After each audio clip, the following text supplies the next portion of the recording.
দেশের বাজারগুলোতে এখনও থামেনি চালের অস্থিরতা দেখা গেছে মাছ, মাংস এবং সবজির বাজারেও। তবে কিছুটা স্বস্তি মুরগি ও ডিমের দরে।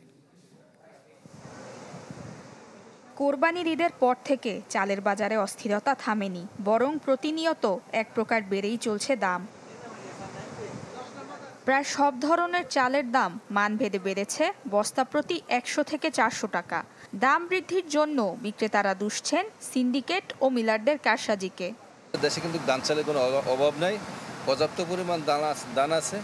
এটা মিলাররা আর হচ্ছে যে কোম্পানিরা কৃত্রিম সংকট করিয়া এই চালের দামটা এইভাবে বাড়ায় নিচ্ছে।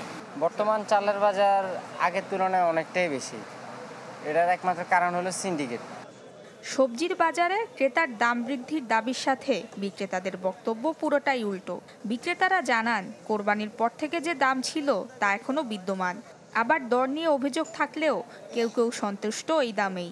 বসুন্ধরা ডায়াপেন্ট এখন আরো উন্নত। এই hot air through top sheet দ্রুত শোষণ করে সোনামণিকে দেয় কোমল অনুভূতি। বর্তমান বাজার হিসাবে মালের দাম বেশি না, এর চেয়ে কম হইলে আবার কিছু করবো না, পরে আবার আমরা খাইতে পারবো না। এই সময় 60টা 50টা ব্যস্ত আছে, গত সময় এই সময় 150 টাকা কেজি ছিল। গতবার সাথে এবার তো অনেক দাম কম আছে।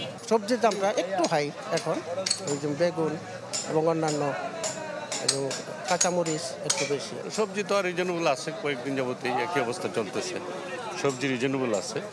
সরবরাহ সংকটের দোহাই দিয়ে ঊর্ধ্বমুখী প্রায় সব ধরনের মাছের দাম।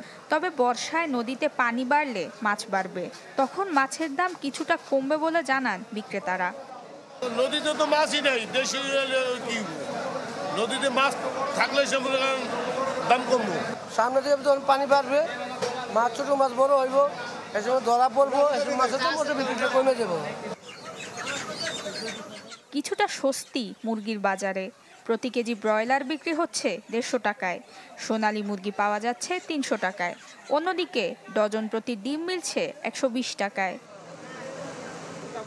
নুসরাত মৌমি, চ্যানেল 24।